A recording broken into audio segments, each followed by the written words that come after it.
Assalamualaikum warahmatullahi wabarakatuh. Alhamdulillahirabbil alamin.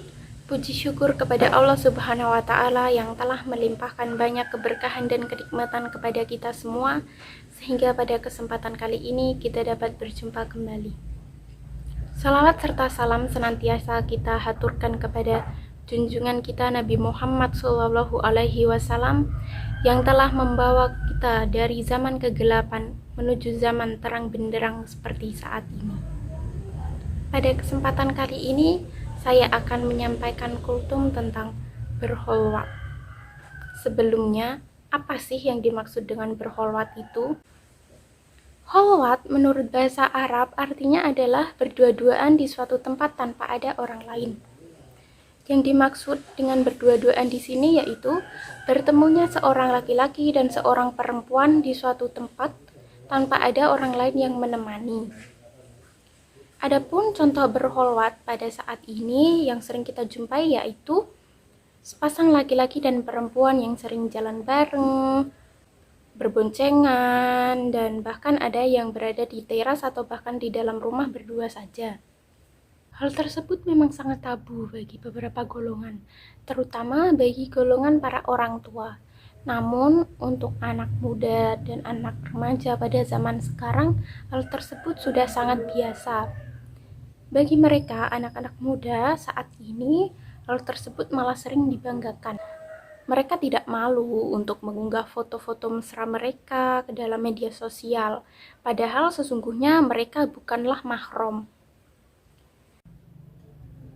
Bahkan beberapa di antara mereka itu ada yang sering mengunggah foto-foto dan video bersama pasangannya yang bukan mahramnya itu saat sedang berlibur berdua saja ke luar negeri maupun keluar kota.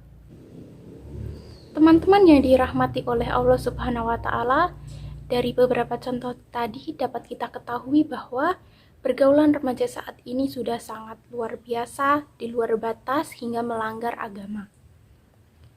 Dalam hadis yang diriwayatkan oleh Imam At-Tirmizi dari sahabat Abdullah bin Umar berkata, tidaklah seorang laki-laki yang menyepi berduaan dengan seorang wanita kecuali yang ketiga dari keduanya adalah setan. Rasulullah SAW melarang kita untuk melakukan berkholwat itu agar kita dapat terhindar dari godaan setan. Apabila kita melakukan kholwat atau berdua saja dengan orang lain yang bukan mahramnya, maka setan akan senantiasa menggoda kita, menggoda iman kita, agar kita terjerumus kepada perzinaan.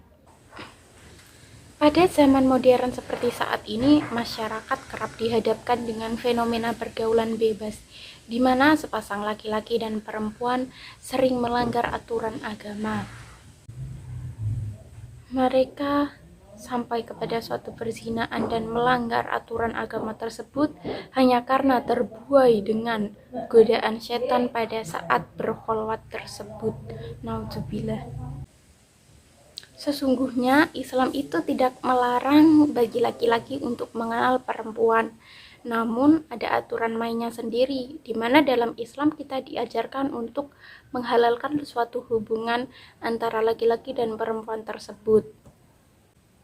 Bukan hubungan yang bersifat khusus seperti saling mengunjungi antara laki-laki dan perempuan yang bukan mahramnya atau bahkan bepergian berdua saja untuk berdharma wisata.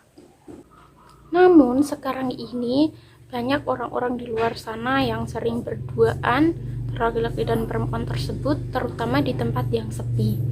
Bahkan mereka melakukannya tanpa merasa bersalah dan merasa berdosa.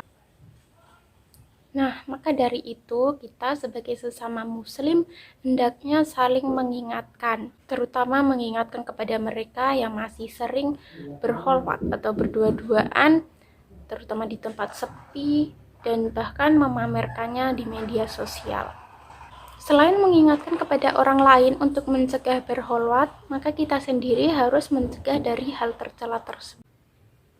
Hal-hal yang dapat kita lakukan untuk mencegah dari perbuatan tercela tersebut diantaranya yaitu tidak berbaur dengan lawan jenis tanpa batas. Dan apabila kita dihadapkan pada situasi tersebut, maka hendaknya kita harus menjaga jarak dan menjaga pandangan. Kemudian kita juga harus menjaga aurat, di mana bagi para perempuan diwajibkan untuk menutup auratnya dengan sempurna di hadapan laki-laki yang bukan mahramnya.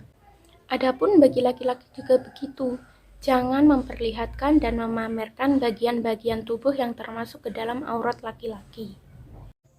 Selain beberapa cara yang sudah saya sampaikan tadi, ada pula tambahan solusi agar kita terjauh dari yang namanya kholwat. Yang pertama, yaitu jauhi sumber zina. Perbuatan zina tanpa disadari sering berawal dari hal-hal kecil yang sering dilakukan, seperti membuka aurat, melihat gambar dan video porno, lalu beranggapan jika hal tersebut adalah hal yang biasa dilakukan. Namun, sangat penting untuk menjauhkan segala sumber zina dan bisa dimulai dengan menjaga pandangan kita. Yang kedua, dapat dilakukan dengan mengikuti komunitas yang soleh. Kita dapat mendekatkan diri kita kepada Allah dengan cara bergabung di dalam golongan orang-orang yang soleh yang selalu menyibukkan diri mereka dengan berzikir, membaca Al-Quran, dan juga saling berpesan dalam kesabaran dan juga kebenaran. Yang ketiga, hindari kholwat dengan non-mahram. Janganlah berdua-duaan dan berkholwat dengan non-mahram meskipun dia adalah sesama perempuan ataupun pria. Yang keempat, tinggalkan dosa yang dilakukan. Syarat perbuatan zina akan dihapuskan adalah dengan bertaubat, yakni meninggalkan perbuatan zina yang sudah pernah dilakukan. Yang kelima yaitu bertaubat dengan ikhlas. Sekian yang dapat saya sampaikan. Ada kurang lebihnya saya mohon maaf. Wassalamualaikum warahmatullahi wabarakatuh.